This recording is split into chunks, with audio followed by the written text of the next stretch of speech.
Welcome to the How of Business with your host, Henry Lopez, the podcast that helps you start, run, and grow your small business.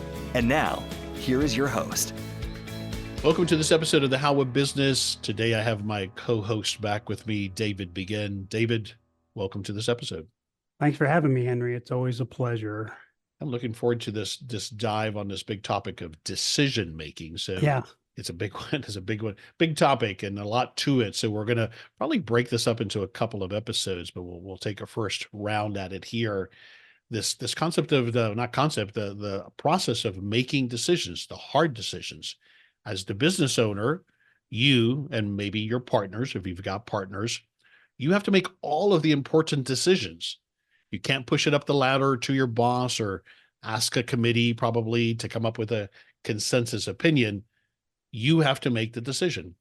And so how do we avoid often what can happen, which is decision paralysis, or as you've termed it often, David, we've talked about this previously, decision fatigue that comes into play. But these big decisions are all ours to make on top of all of the day-to-day decisions that we have to make. Sometimes as business owners, it feels like that's all we're doing is making decisions. But that's what it's about. That's what it takes to start and to grow a successful and profitable small business. To get more information about the How of Business, including the show notes page for this episode, and to learn more about my one-on-one coaching and group coaching programs, please visit thehowofbusiness.com. I also encourage you to please subscribe to my show wherever you might be listening so you don't miss any new episodes. So what do I say about David Begin? Those of you who've been listening to the podcast from its inception might know that David and I were co-hosts on the show initially for the first 2 or 3 years. And then now, because he's moved on to bigger and better things, he is an occasional co-host. But David has a vast background in business. We met each other back in the early 90s. I mean, like 91, 92, when we worked for the same enterprise software company in sales. And then amazingly, we stayed friends. And then eventually we were in business together. He was my business partner that I often refer to on this show, my primary business partner. And we've had several businesses together. So I just realized I have a typo on your name. It's Begin, B-E-G-I-N. David, welcome back to your co-host role on the show.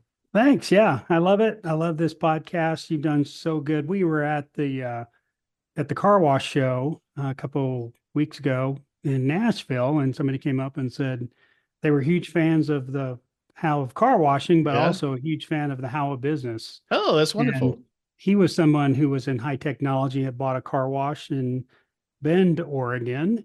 And he said he's listened to all your episodes. So he had been binging on the How of Business, but good example where, there's a lot of value for what you're bringing people out there in the world. Well, thanks. Appreciate that. And thanks to him in Bend, Oregon for listening. I appreciate that. All right. So business decisions, making decisions, big topic here. Small business owners, again, must make the big decisions. And it feels like you're making big decisions and small choices all day, every day, right? So I talk about embracing decision-making, and I've done a whole episode on this, and I have a free download that you can download from the show notes page for this episode. So when you go to thehowofbusiness.com and you either go to this episode or just search for decision-making, the download is one I wrote quite a bit ago, but it's still so applicable. It's entitled 2 Responsibilities Business Owners Must Embrace. And one of those is decision-making, making those hard decisions. I think that is probably one of the key personality traits, whatever you want to call it, that you must have, or skills rather, that you must have to be a successful business owner. What are your thoughts? No, I would definitely agree. I think it's one of the most important essence to be a business owner. You got to like making decisions, and you got to like owning the decisions. Mm-hmm. And that's a big characteristic, I think, of being a business owner. And that's the advantage of being a business owner, is you get to make the decisions. That's right. And so, this topic's been such top of mind for me for the last 2 or 3 months. Based on the current partnership I have with the new car wash partnership I'm in, I talked to one of the partners quite a bit, who's a good friend of mine, about decision making. because he's in the car wash business. He helps people build car washes and how difficult it can be for people to make decisions on equipment packages and layouts and all these things you've got to think about in order to run a car wash, and the frustration he gets when he gets the right or the wrong personality type that really struggles with making those. And so, yeah, you've got to feel comfortable making decisions, and you've got to be able to make them, I'm going to say, relatively quick. Yep. You can't sit there and dawdle about it, but you've got to get a lot of energy in making a decision, and you've got to get a lot of satisfaction in being the person that can do that. Because if you don't, then nothing moves forward. Yeah, I agree. We either in this part or in the second part, we're going to lay out an approach for the more complex decisions, the ones that do require more time. But you're right, the challenge that gets layered on, not only are we making all the decisions, but we often have to make them very quickly. Yeah. Yes. And that adds a whole level of complexity. And so that adds to it. But if we do have kind of those, where are we going next year? Do we stop this product line, add that product line? Do I let go of a key employee? Do I take on this client? Do I let go of this client? Those bigger decisions, often we have a little bit more time. And so we'll lay out kind of a methodology, if you will, for making those decisions. But otherwise, day to day, we're being bombarded and we're being expected, and we have to embrace decision-making. That's the key. Like you just articulated, I remember clearly when I was in the corporate world wanting to be that person that made the decisions, right? Fortunately, yes. Both you and I were in sales where you're fairly empowered, relatively speaking to other corporate positions. Mm-hmm. So that was wonderful for us. I could make a decision about something to a certain level. But that's what I wanted. I think that's got to be part of the hunger. If you haven't started your first business yet, that's got to be part of it, that you have enough confidence to know not that you're going to get every decision right, but that you'll get most of them right, and that you'll learn from the ones you don't get right, but you want to be the person making the decision. Yeah, I would agree. And I think that's an indicator. As I look back at my corporate career that you and I were in, we had a level of frustration working in the corporate world because we weren't the guys in the room or the gals in the room making the decisions on product line launches and sales quotas and things like that. Those decisions were made for us. And for me, I think I finally identified that was part of the frustration I had working in a corporate environment, was so many of those decisions were made for us. We didn't have much input in that. Yep. And if I would have realized that earlier, maybe you and I might have jumped into owning our own business sooner. Absolutely. No, and it triggered, at least, I know for you as well, but it triggered that control, that need for control, right? Yes. So yeah, that's there. Now, if you're an existing business owner, you've been at it for a few years and you are hitting that fatigue, you're exhausted, you're overwhelmed. Well, then that's a little bit more difficult. You got to look at, maybe this wasn't for you and isn't for you. And so you got a decision to make. If I'm going to continue as a business owner, well, you either need to get better at this, or probably what you need is to get some help in the way of a coach, a mentor, a partner. You want to leverage your team, develop a leadership team if you're at that point in your business, and try to then leverage them as much as possible to make some of these decisions.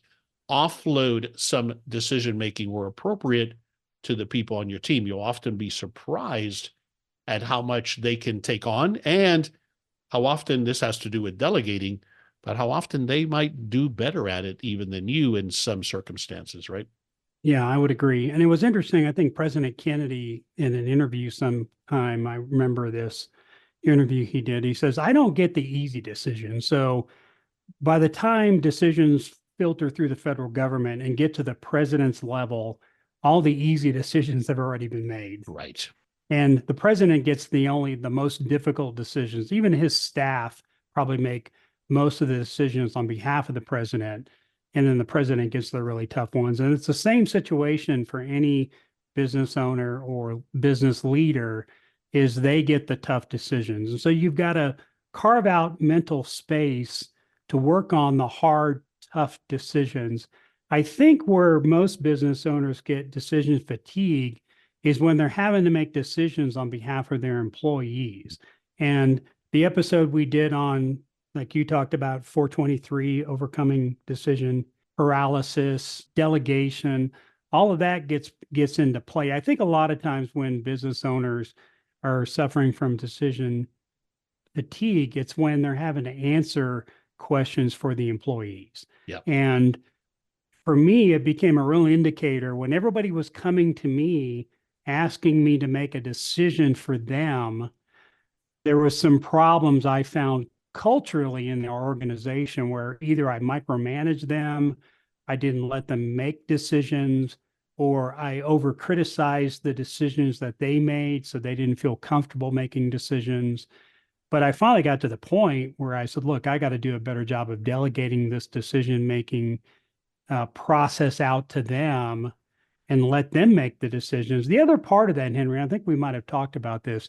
If we're always making the decisions for the employee, there's an intellectual laziness that starts taking place amongst your team members where they say, I'm not going to take the risk. I'm going to ask David and let him take the risk, but I'm not going to make the risk in making, quote unquote, the wrong decision. So instead of them thinking about it, they would throw it over to me and have me think about it. And so I started this mantra of, hey, I'm not going to do your thinking for you. You've got to do your own thinking. And the way I kind of corrected that was I would ask them, well, what do you think? I don't know. Well, why don't you go back and think about it and come back and give me a couple alternatives, and then we can talk about it. And so I finally got in that habit of turning it back to them to think about and tell me what they thought. Yes, so much there that you've shared. So I want to unpack some of this because there's a lot of content there at the very end there. So I don't forget, the thing that we have to be careful with is, we both had to learn, is that at the end there, if nonetheless, when they make a decision, if you then undermine it and question it and highlight why it was a wrong decision, well, then you're defeating the purpose, right? They're not going to do it. They'll learn that, yeah, you might say you want me to make a decision, but you're going to go against every decision I make. Therefore, I'm no longer going to do it. Yeah. Yeah. But the point there on this point that is so huge, David, so I'm glad you brought it up, is that if we are fatigued because everybody's coming to us to answer all of the questions, it's almost 100% of the time our fault. We created that environment. We've enabled that environment. We've fostered that environment, either because we've hired the wrong people and allowed them to stay there, or more likely because we haven't empowered them for them to make decisions. Right. And that's huge, I think. So for an existing business owner, if you will address that, you will then find, as David said, that you are able to now focus on those critical decisions that should be coming to you as the president or CEO of your business. Yeah, and it was interesting. I think President Eisenhower was an individual that did a great job of delegating, and he was accused of not making decisions a lot of time. Like he was he was just kind of an ornamental president that liked to play a lot of golf and right, with a lot of medals on his chest. Yeah, didn't really do much, but he understood the concept of delegation and letting team members make choices. And even so much as people would bring him things and go, why are you bringing me this question? You know, and it was like, it's not appropriate for the president to make this type of choice or decision. And so he was very good about delegating those things out. I think what's important when you start training people to make decisions on your team is you not only want them to make the decision, but you want to work with them on how did you arrive at this choice? And so when I finally got my last operations manager, one of the things I would do with them is, okay, I want you to make the decision and tell me about the decision, but I want to know the thinking that you put in behind that decision. Because what I wanted to do was train the thinking process. How are you thinking about this? And I want you to think about it the way I want you to think about it, right? Yeah. Here are the considerations you got to think about. And one of them that's a big one, Henry, is risk. Is a lot of times employees don't think about the risk factors of the choices they're making. And as a business owner, I feel like I was really good at assessing the risk of making a decision. Yeah. Sometimes they were small, sometimes they were large. And so training that employee to take the right pieces of information in consideration when they're making the choice, if you can teach them how to think, then you're going to be happier with the quality of the choices that they're making. And then you can sort of let them loose at that point. Right. Right. And to the point of risk, also what you see larger corporations do, which I'm not saying that's what we're supposed to mirror immediately, but there's something to be learned there, or mirror directly is what I meant to say, is putting guardrails to that. So that's why you see, you have authority up to this level or this amount or within this narrow focus, and it can get too restricted. But the point is, if you will enable your team up to a certain level, right? So probably nobody on my team has the ability to contractually obligate us to a big spending agreement unless I approve it, right? So, but when it comes to taking care of the customer, for example, they have a lot of leeway there depending on what we sell, right? Yes. If we're selling aircraft, well, then I probably don't want to give them the free ability to say, oh, we'll give you a new one, right? But if we're selling ice cream, definitely, right? So there's boundaries there. But it also comes back to not being a control freak and to manage everything. That's how we end up with having to make every decision. It's our fault that those environments exist. Yeah, they are, but it's also kind of a cultural thing. If you're hiring an employee from another company, chances are they weren't in an environment where they were empowered to make. No. But the culture is our responsibility to develop and to foster and to nurture. Yes. Yeah. And you have to have the mindset, I think, as a business owner or leader to say, I think there's a lot better ideas out there than mine. And I'm always interested in what other people are thinking about things. And I really love it when I get an opinion or get a perspective that I didn't even think about, and somebody comes up with a much better way of solving the problem than the way I did it. So I'm anticipating great ideas from my team because they're the people actually doing the work for the most part. And so I want to hear their opinions. I want to hear how they'll solve it, because chances are they're going to have a much better idea than I do. Yeah, especially as your business grows and those people are closer to the customer, to the client, that's often where the answer is. Yeah. That's often the best perspective. So the download that I referred to again is called 2 Responsibilities Business Owners Must Embrace. You can find that at the show notes page for this episode at the How of Business. So one is, of course, accepting that you're going to make decisions. So embracing decision making. The flip side of it that we've touched on is accepting mistakes. Accepting the fact that every decision I make is not going to be right, and being okay with that. And listen, both you and I have talked to each other off ledges before where we feel like we're on a streak of bad decisions, right? And that certainly is one of the advantages of having a partner or a mentor or a coach to kind of talk us back from that. But the reality is that if you educate yourself, if you continue to learn, if you continue to take outside perspectives, like you just said, if you over time develop then that knowledge that seems like it's instinctive, then most of your decisions are going to be the right decisions, is what I've found. Yeah, and I think it goes back to risk management, Henry. And maybe this is one thing I feel like I did a good job of, was when I made a decision, I said, okay, what if this decision is wrong? What's my risk factor with this? And I figured out that if you make a lot of small decisions, the chances of you being able to correct them are better than if you make a few very large ones. And so that gets into the timing aspect of making decisions and being able to make decisions relatively quickly. And they don't always have to be quick, but getting back to the paralysis part of making a decision, people get paralyzed when it comes to decision making because in their head, the risk is too high and they can't either go left or go right because they're thinking, well, if I go right, I'm going to go off the cliff. And if I go left, I'm going to go into the fire. And and then they get stuck whether they're going to go left or right. And so if you have developed a concept where you can make decisions relatively quick and they're smaller decisions, the risk of being wrong isn't that great. And feeling comfortable, as you said, of being wrong, you're okay, that was wrong, let's change it. There's always going to be a lot of that. And if you're one of those people that have to be right when you make a decision, that's going to stop you.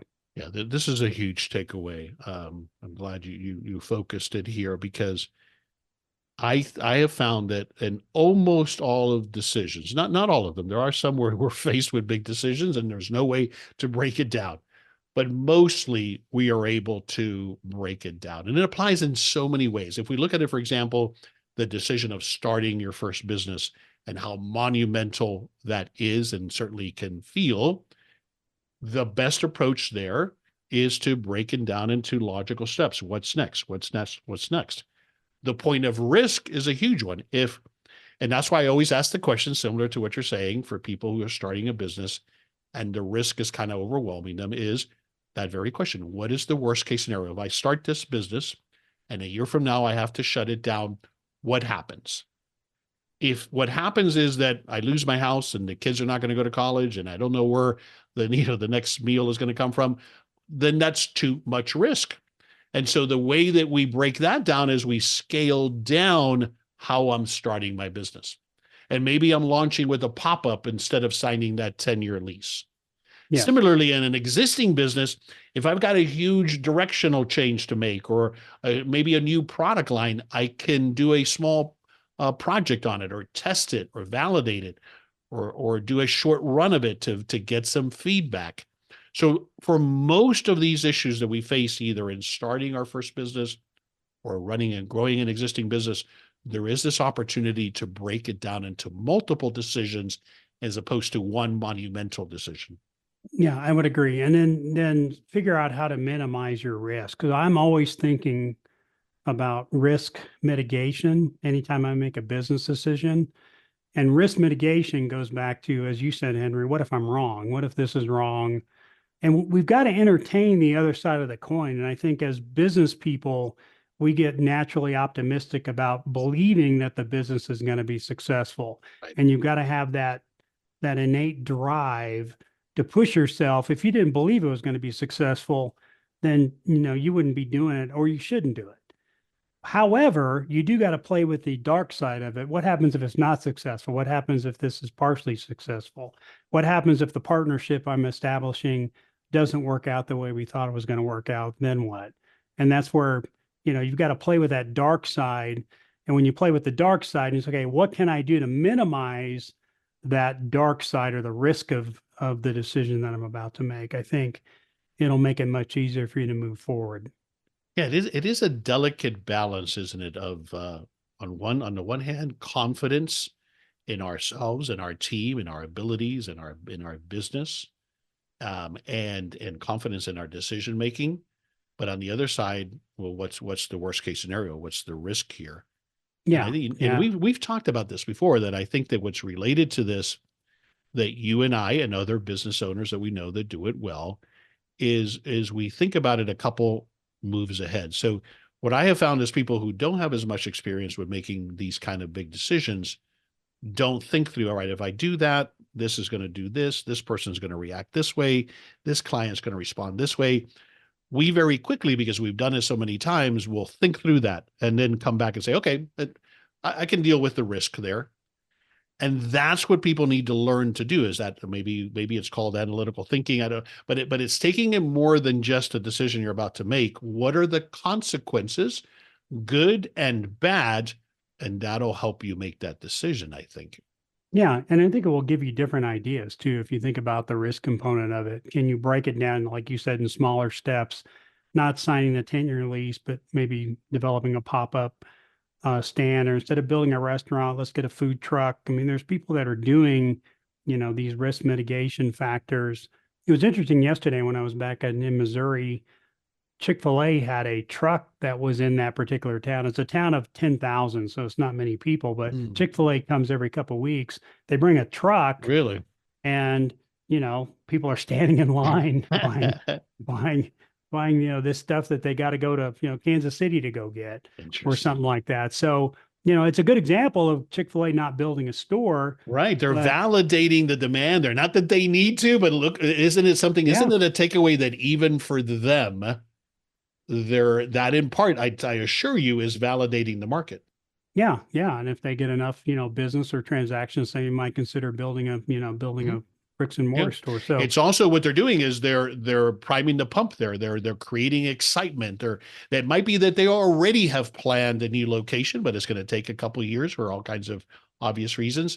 So they're already conditioning the market. And so they're doing that as well, right? yes. Yeah. So, people are becoming very good about risk mitigation. Instead of making an investment in a huge asset, maybe renting that asset, would be a better choice. Maybe sharing that asset amongst different businesses might be a better choice. But sitting down and kind of thinking about those things might give you some really interesting ideas and alternatives to help really minimize the risk. Now, our personality types comes into play here, and you and I are a perfect example to use for this discussion. I'm very analytical, sometimes often overly so. I want to see the numbers. I want to do the analysis. I want to put my pretty spreadsheet together. You are, we're caricaturing here, but you're the other extreme. You're a fire first and aim later type personality. And I think that's one of the reasons we complement each other well. I think that's interesting because my Colby score, if you've ever taken the Colby test, I think you did. Mm-hmm. I'm a high fact finder. I know, which is interesting. But so it might just be that the way you go about fact finding is a lot different than I go about fact finding. It is. I think it is. I think you are more analytical and you want to look at more of the data. And I do too. And it's interesting because I'm not going to say a conflict, but we've got an interesting perspective with one of the partners on the car wash I'm involved in. He is very much fire aim type of person. Mm-hmm. He is way on the other, just feels good. Let's do it. Let's do it. Let's do it. Right. Because he's dealt with people who get stuck in decision making when it comes to building car washes and deciding on what equipment layout and package and what particular point of sale system they want to buy. And they get so stuck in making the decision, they don't make any decisions. And I don't know if that's because, and as a result of that, his decision making is very quick, and he doesn't like doing a lot of analytical work. Where compared to him, I look like you, right? I'm in I'm looking at all the data, but it is a balance, and it's interesting. I wrote down in my notes, is decision making a feeling or a fact based event? And I think it's both, and I think you can get to either end of the extremes where it's unhealthy. Mm-hmm. Oh, so agreed. Yeah. And so you might be a decision maker where you kind of go off your gut, your intuition, and I think that's fine, but I don't think you can get too far from identifying the facts either. So if you're a feeling type of decision maker, you might have to lean a little bit more into the facts. If you're a fact decision maker, you might have to lean a little bit more into the feelings part of it. Because if you get too far outside, the boundaries of those decision-making models, then I think you're gonna either make very bad decisions or you're not going to make decisions. Yeah, well said. That brings to mind, I just recently released an episode with Bill Kennedy, who happens to be the father of my daughter McKenna's freshman roommate back when she was a freshman in college, and he just released a book titled The 80-20 CEO, had him on episode 523. But this quote is perfect what we're talking about here. He talks about decision-making from the perspective of a CEO in corporations as well as small businesses. But he says, as far as decision-making, that for him, it needs to be somewhat data-driven. But this is what I thought was very practical. He says, quote, if you are making decisions with less than 20% of the information, you're guessing. If you have more than 80%, you probably waited too long. I thought that was a great guardrail there to kind of how he thinks about it. In other words, it's another way of saying you got to have some analysis someday. This is for the big decisions here. We're talking about the bigger decisions. Yes. It speaks to your point. I might be the guy who tends to go beyond that 80%. I need more, because what I'm looking for sometimes is an assurance, and there is no such thing. Yeah. An assurance, a guarantee that the decision I make is going to be the right one, and it doesn't work that way. On the flip side, the gentleman you just referred to doesn't do any research, no gathering of information, just seat of the pants decision making. And that's not always the best route either. The sweet spot is somewhere in between. I would agree. I would agree. And I think there's this feeling when you just kind of shoot from the hip that you're, a big business decision maverick. And, good point. Yeah. that's kind of like how they used to do it in Texas in the 1940s when it came to building oil wells, That's right. It's just that, that type of, that maverick pioneer attitude. Yeah. A business owner. I guess the interesting thing about that quote, though, is when do you know you've got 80% versus 20%? Well, good question. Good question. I'll have to follow up with him on that. But I think you're good. You're right. That's a good point. When do I know I'm at 80%? Because I might tell you all day until I'm blue in the face, I'm only at 50% and I'm at 90%. That's a good question. I'd have to follow up with him on that, but it at least gave me it was the first time I've heard anybody kind of quantify I think it's the good, analysis. Yeah. I think the way I would answer the question is because I'm the one that tends to be more analytical, I would lean on you as my partner to say, where am I here? Am I overanalyzing? Or do we have enough to move forward? Yeah. Or if you keep looking for more data and more data and more data, and it's harder to find, maybe that's when you say, okay, I think I've done enough, right? Good You're point. starting to look, you're looking at the nits in this particular case, and you're not looking at the big chunks of information. And then maybe you ask yourself, why am I continually digging into this? And the 80-20 rule, as you said, I think that's what he was trying to say here is, that's right. The level of effort to get the additional 10% isn't really worth it. It's not worth it. Yeah. Yeah, no doubt. That's the takeaway for me. Okay. So we just mentioned partners. Making decisions is complicated by having partners, one or more partners, because now those bigger decisions, you might need to take them into account, right?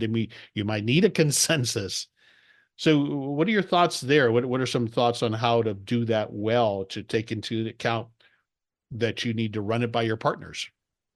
I think you've got to understand your partner's decision-making style. And if it's complementary, understand that you both have different ways of going about making decisions. And there's advantages and disadvantages for both. And, if I'm the analytical one in the decision-making process, I might have to, move a little bit more toward the feeling part of it. And the person that kind of makes decision based on intuition might have to move a little bit more toward the fact finding. But if you realize you're different, then I think you can, you realize that those are complementary styles and take advantage of each one of those complementary styles. And I believe you'll come up with a good decision if you understand that. But it would be much better for both analytical, but again, you might get to the point, if you're both analytical, you might never make a decision. So there might be some disadvantages there, but I think you've got to sit back and understand, how does the other person make decisions? And by understanding that, I think then you can figure out how to move forward. Yeah, I agree with you. And we don't want to go too far off on this tangent. We've done several episodes, you and I, on partnerships. So lots of content there that you can find at thehowofbusiness.com on how to work well in a partnership, what to look for, including one of the most popular downloads that I have, which is the partnership checklist that you should go through if you're planning to go in a partnership, or even if you're in a partnership now. Because one of the biggest mistakes that people make that then leads to one of the things that can lead to decision paralysis is not being in alignment with your partner. So It's critical that you be in alignment. Therefore, these decisions, you're not going to be paralyzed by, well, wait a second, I thought we were going this direction. You think we're going that direction. And of course, that impacts your opinion on this decision versus mine. Yeah. And I ran into this in this current partnership I'm in, where the partner had this idea of what they wanted to do after the purchase of a car wash. And I had no idea that was what they wanted to do. So, when he was ready to get started, I go, whoa, wait a second here. We're not going to spend that type of money. And he was very upset about it, but it's like, you probably had thought through that, I didn't even know this was in your plan. So, I think discussions are incredibly important. I think just taking time to, and again, this gets into the other podcast, I realize, but, sit down every week and say, how is it going? How are you feeling? And just making sure you guys are checking in quite often, I think will be important. All right, so we're going to do a second part where we're going to do a deeper dive on making complex decisions. Those are the ones where I do need to pause and go through a process. That's what we're going to come back with in a subsequent episode.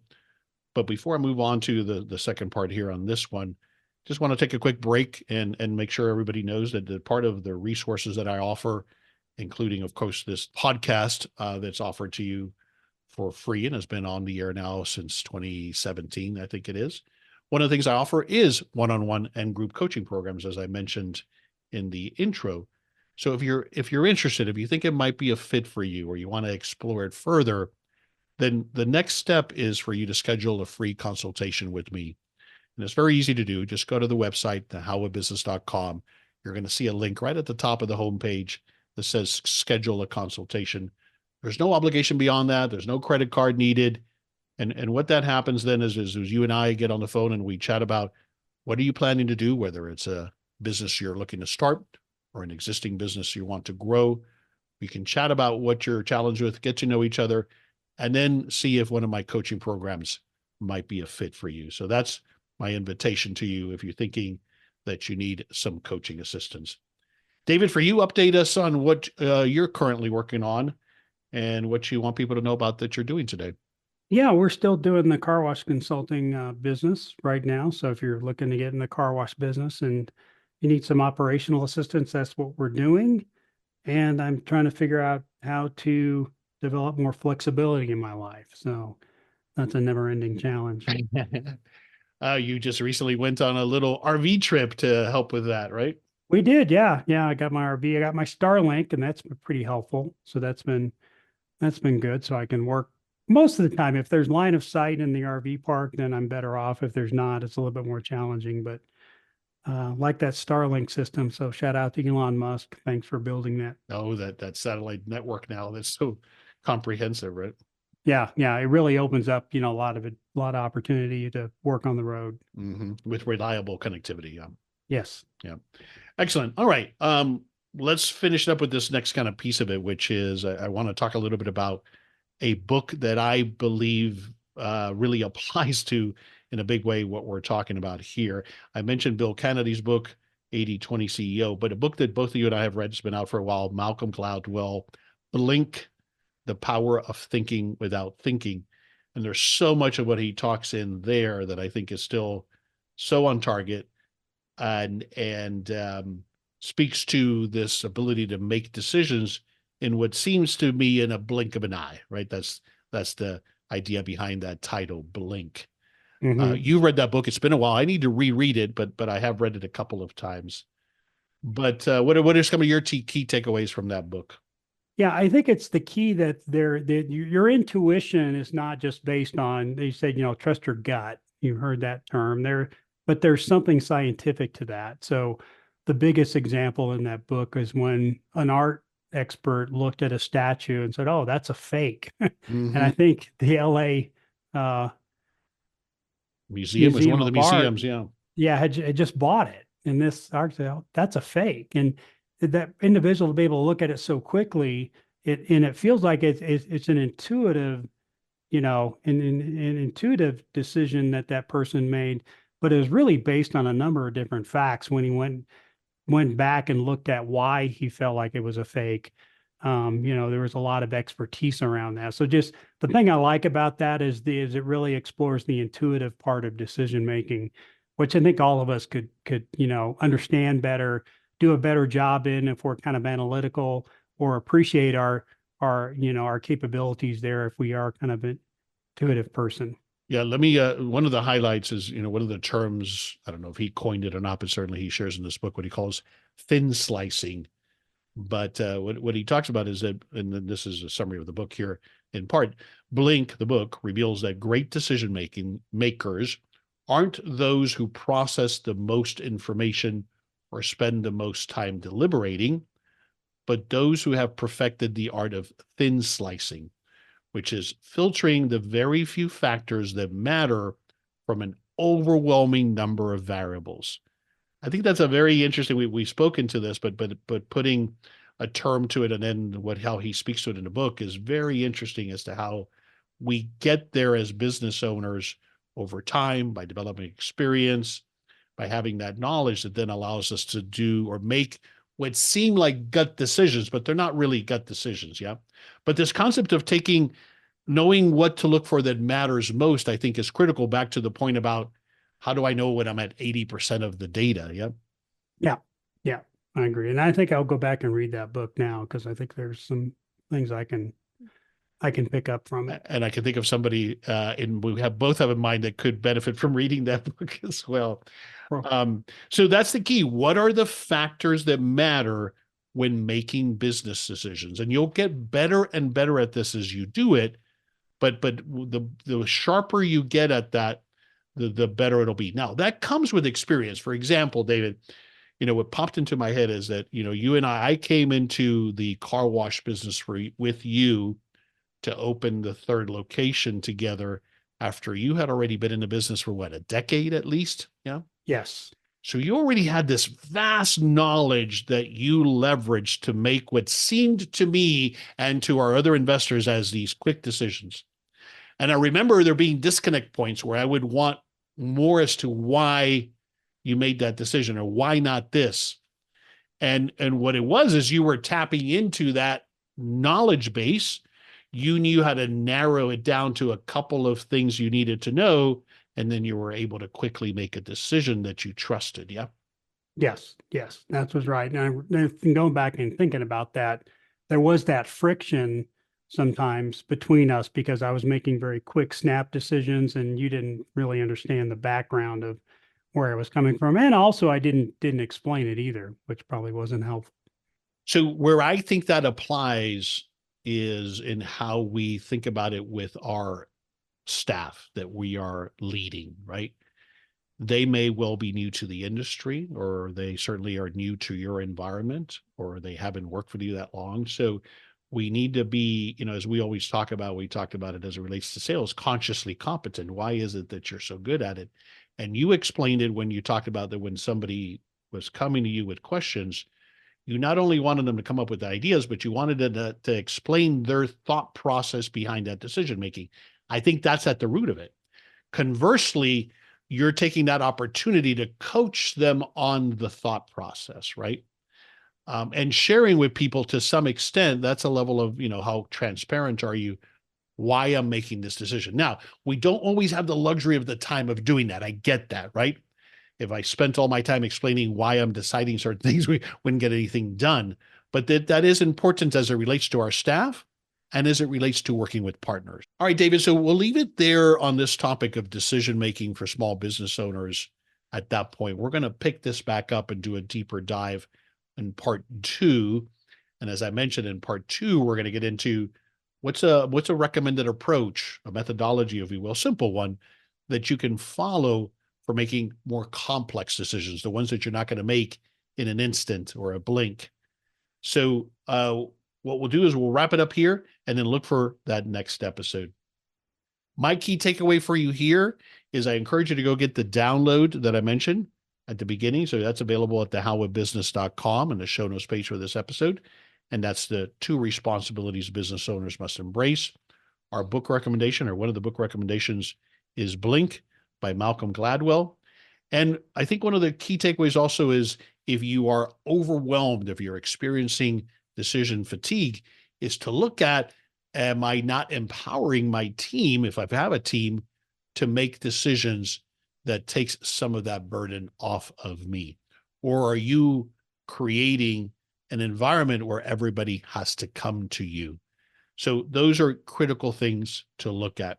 And then overall, whether you're looking to start a business or grow an existing business, often we can take those big, large, impactful decisions and break them up into multiple steps so that the potential outcome that's riding on it is not as monumental. And so we suggest that approach as well. This is Henry Lopez, and thanks for joining me on this episode of The How of Business. My co-host today was David Begin. We wish you the best as you start and grow your successful and profitable small business.